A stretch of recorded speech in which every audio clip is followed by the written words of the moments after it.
நம்முடைய வாழ்க்கையிலே நாம் உண்மையோடு வாழும்போது தேவன் நம்மை பரிபூரணமாய் ஆசீர்வதிப்பார்.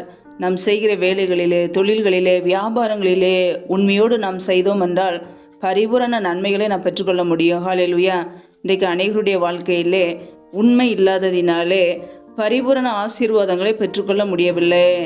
எதை எடுத்தாலும் பொய்யான காரியங்கள். அநேகருடைய வாழ்க்கையிலே பொய்யான காரியங்கள். பொய் இருக்கும் என்றால் கர்த்தரால் ஆசீர்வதிக்க முடியாது. ஆம் பிரியமானவர்களே, நாம் உண்மையோடு வாழும்போது பரிபூரணமான நன்மைகளையும் ஆசீர்வாதங்களையும் தேவனிடத்திலிருந்து நாம் பெற்றுக்கொள்ள முடியும். ஹல்லேலூயா. ஐஸ்வர்யவானாகிறதற்கு தீவிரிக்கிறவனோ ஆக்கினைக்கு தப்பான். இன்றைக்கு அநேகருடைய வாழ்க்கையிலே தங்களுடைய சொந்த புத்தியினாலே, சுய புத்தியினாலே எப்படியாவது பணத்தை சம்பாதிக்கலாம் என்று குறுக்கு வழியிலே பல தீமையான காரியங்களை செய்கிறார்கள். மற்றவர்களுடைய வேலைகளை கெடுப்பது, மற்றவர்களுடைய சொத்துக்களை அபகரிப்பது, மற்றவர்களுடைய பணத்தை அபகரிப்பது, குறுக்கு வழியிலே பணத்தை சம்பாதிக்க சொந்த புத்தியிலே பல தீமையான காரியங்களை செய்வது, இப்படிப்பட்ட காரியங்கள் இருக்கும் என்றால் தேவன் எப்படி ஆசீர்வதிப்பார்? ஐஸ்வர்யவானாகிறதற்கு தீவிரிக்கிறவனோ ஆக்கினைக்கு தப்பான்.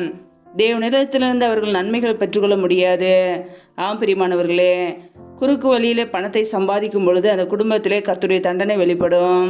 ஆம் பிரியமானவர்களே, நாம் உண்மையோடு வாழும்போது தேவன் நம்மை பரிபூரணமாய் ஆசீர்வதிப்பார். நாம் செய்கிற வேலைகளிலே உண்மை வேண்டும், குடும்பத்திலே உண்மை வேண்டும், கணவன் மனைவிக்கிடையிலே உண்மையோடு வாழ வேண்டும், பெற்றோர் பிள்ளைகளுக்கிடையே உண்மை வேண்டும். நாம் உண்மையோடு வாழ்வதை கர்த்தர் விரும்புகிறார்.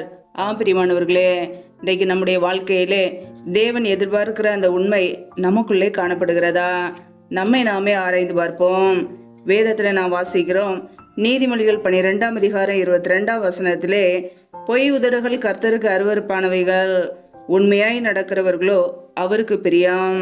ஆம் பிரியமானவர்களே, உண்மையாய் நடக்கிறவர்களோ கர்த்தருக்கு பிரியம். நாம் எந்த அளவுக்கு உண்மையாய் வாழ்கிறோமோ நம் கர்த்தருக்கு பிரியமுள்ளவர்களாய் வாழ முடியும். இன்றைக்கு அனைவருடைய வாழ்க்கையிலே பொய்யான வார்த்தைகள், பொய் சாட்சிகள், பொய்யான காரியங்கள் இருக்கும்போது எப்படி தேவனுக்கு பிரியமுள்ளவர்களாய் வாழ முடியும்? பொய் உதடுகளை கர்த்தர் வெறுக்கிறார். பொய்யான நாவுகளை கர்த்தர் வெறுக்கிறார். ஆம் பிரியமானவர்களே, ஒருவேளை நமக்குள்ளே பொய்யான காரியங்கள் இருக்கும் என்றால் மனம் திரும்புவோம், பாவங்களை அறிக்கையிட்டு அவைகளை விட்டு விடுவோம், தேவனுடைய இரக்கங்களையும் மன்னிப்புகளையும் பெற்றுக்கொள்வோம். ஹல்லேலூயா.